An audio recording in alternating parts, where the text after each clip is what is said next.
Alors avec Maître Chiaret, avocat au barreau de Marseille, bonjour Maître, Bonjour. et Fabrice Allégoët d'Osez vos droits, on va traiter Bonjour. de CSE et RSE. La RSE, c'est le sujet qui prend de plus en plus d'importance, dont on parle de plus en plus parce que ça fait un moment qu'on en parle, mais justement, pour savoir de quoi on va parler pendant cette interview, est-ce que vous pouvez nous définir ce qu'est la RSE, alors responsabilité sociale ou sociétale? Alors, indifféremment, responsabilité sociale et ou sociétale des entreprises. Donc, simplement rappeler qu'effectivement, c'est en 2019 que le législateur a imposé à l'entreprise de prendre en considération les enjeux sociétaux, sociaux et environnementaux de son activité. Donc, la RSE, elle n'est pas clairement définie et ne porte pas de définition précise, mais c'est ce concept qui impose, enfin, qui en tout cas recommande et incite vivement à la prise en considération, bien évidemment, des enjeux socio-économiques et environnementaux dans le cadre de l'activité des entreprises. On peut prendre un cas qui a fait la une dans la presse, c'était la souterraine. Dans la Creuse, où la RSE a quand même un peu imposé à cet employeur de ne pas fermer l'usine parce que ça aurait eu des conséquences sur tout l'écosystème du département. Et que donc la RSE, c'est aussi ça, c'est-à-dire qu'on ne prend pas des décisions purement économiques vues du balcon de l'actionnaire sans avoir jugé qu'il y avait une possibilité de mettre toute une ville en péril. Absolument, c'est-à-dire qu'on voit en droit du travail, même si pour certains ça paraît être encore une notion très éloignée ou une notion plutôt économique, sociologique, on ne sait pas trop, mais il y a une véritable pénétration progressive de l'environnement dans l'entreprise et dans le droit du travail en particulier. Et pas que l'environnement qu'on respire, Et l'environnement économique aussi. absolument pas que l'environnement qu'on respire. Est-ce que la RSE n'est pas l'outil qui va permettre aux deux parties qui discutent et se disputent souvent de se remettre d'accord autour de sujets très importants? Alors effectivement, la RSE est un biais qui va permettre notamment pour le CSE du traité du social, puisque dans responsabilité sociale et environnementale, il y a cet impératif. Et donc le CSE peut tout à fait se saisir de ce sujet. Alors pour avoir une approche un peu moins doctrinale malgré tout du RSE, je rappelle qu'il y a une norme, hein, qui a été notamment encouragée par la loi Pacte, qui est la norme ISO 26000, qui fixe non seulement des orientations, mais qui fixe un peu une checklist quand est-ce qu'on a une approche RSE, on va dire, digne de ceux qui ne l'auraient pas. Et donc, on va pouvoir comme ça cocher un peu des cases et voir si on est en ligne ou pas. Et puis, c'est la naissance aussi des QHSE, hein, qui ont été notamment largement déployés dans les entreprises pour participer à la promotion des valeurs de cette norme, et puis ensuite la mise en ligne avec ça par des propositions concrètes. Donc les CSE peuvent tout à fait aussi rappeler à l'employeur que la RSE, c'est aussi moins doctrinal que respecter la norme. Alors, la RSE, c'est aussi une pièce à deux faces, et la deuxième face, c'est aussi mettre l'humain au centre et aussi débloquer les ascenseurs sociaux. Ah mais complètement, c'est-à-dire que le CSE, à mon sens, est la partie prenante essentielle au RSE de l'entreprise. Donc il a effectivement entre ses mains les moyens d'accompagner les salariés, de les valoriser et de s'en soucier en réalité. L'entreprise n'est pas simplement une personne morale qui est là pour fabriquer de l'argent et de la valeur ajoutée, mais aussi une entreprise qui a une responsabilité vis-à-vis de son environnement. C'est bien ce que veut dire la RSE et la loi Pacte, qui essaie aussi de mettre l'accent sur cette responsabilité sur son environnement immédiat, même hors de l'entreprise, et sur l'environnement de l'entreprise. Ce n'est pas simplement un morceau de papier avec des actions des actionnaires qui font et qui défendent l'emploi et qui Exactement. défendent le pouvoir d'achat. Je pense que c'est ça qui est important de souligner avec la RSE. En fait, l'idée, c'est aussi de soulever une vraie prise de conscience. Comment je fabrique ce que je vends? Dans quel circuit tout ça s'inscrit-il? Est-ce que c'est au détriment tant des salariés qui fabriquent que des consommateurs qui utilisent ces produits?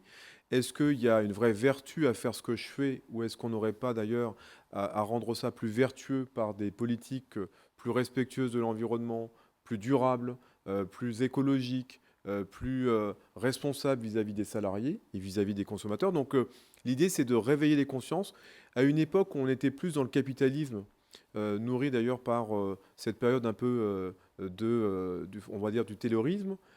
Aujourd'hui, on est dans une logique plutôt long-termiste et moins dans une logique court-termiste comme le RSE malheureusement nous l'enseigne. Il faut voir plus loin que le revenu immédiat et que le gain immédiat. Et ça, c'est pas dans les mentalités aujourd'hui de nos entreprises. Les entreprises, elles voient le coût immédiat, le gain immédiat. On sait que le temps de survie d'une entreprise, parfois, c'est 2-3 ans avant qu'elle soit rachetée ou avant qu'elle soit transformée, alors que la RSE, on imagine quelque chose qui soit beaucoup plus long-termiste.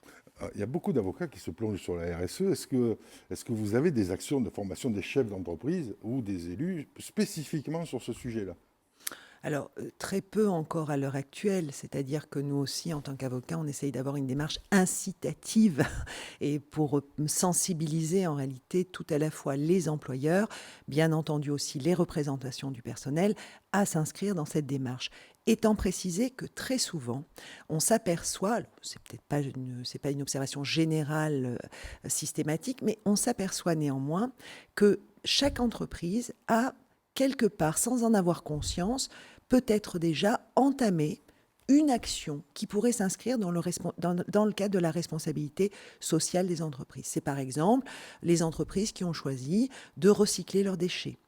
Elles font appel à des sociétés prestataires spécialisées qui sont elles-mêmes éco-responsables. C'est-à-dire que petit à petit, mais cela ne s'inscrit pas dans une démarche, on va dire, collective.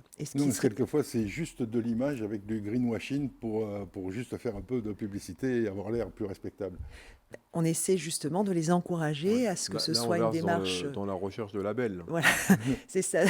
Mais on les encourage au contraire à inscrire ça, on va dire, une charte RSE qui reprend d'ailleurs les principes éthiques avant tout. Je pense que c'est remettre au centre, vous parliez de l'humain, mais c'est remettre au centre pour justement sensibiliser l'humain, les valeurs et l'éthique de l'entreprise. C'est ce qu'on appelait aussi par le passé cette culture d'entreprise qui s'est un petit peu diluée pour laisser la place au profit peut-être et au capitalisme dans une économie de plus en plus libérale, mais en même temps d'essayer justement de ramener les consciences sans non plus, que ce soit bien clair, en tout cas moi c'est de mon point de vue, sans avoir une position activiste. S'inscrire dans une RSE, c'est pas être un activiste de l'écologie. S'inscrire dans une démarche RSE, c'est prendre conscience des enjeux sociaux, environnementaux. On l'a bien vu encore récemment avec ce qui s'est passé au niveau des inégalités climatiques, on va dire, avec les 50 degrés au Canada, les inondations en Belgique. C'est prendre conscience que le monde change, que les enjeux risquent de nous impacter fortement et c'est collectivement avancer ensemble, encore une fois, pour essayer de pérenniser un petit peu... voilà. Alors, si ça vous sert à avoir une bonne image vis-à-vis de vos clients ou de vos prospects, c'est bien. Si c'est une démarche qui est convaincue et active, c'est mieux. Parce que quand on est dans plus que de la recherche de labels, il y a une chance qu'on arrive à mieux dans son résultat. Et si l'ensemble des acteurs de l'entreprise, donc on a parlé des CSE et des directions d'entreprise, arrivent à naviguer dans le même sens, c'est encore mieux.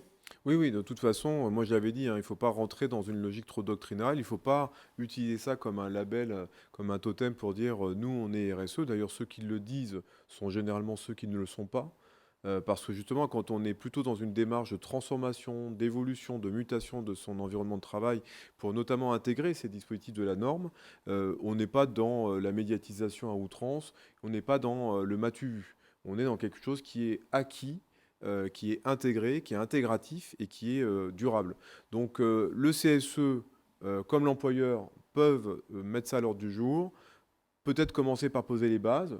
Quels sont nos modes de travail qui ne sont pas éco-responsables, qui ne sont pas durables, qui ne sont pas respectueux des droits de l'homme aussi, hein, parce que c'est vrai que dans la norme, par exemple, on utilise le biais des droits de l'homme.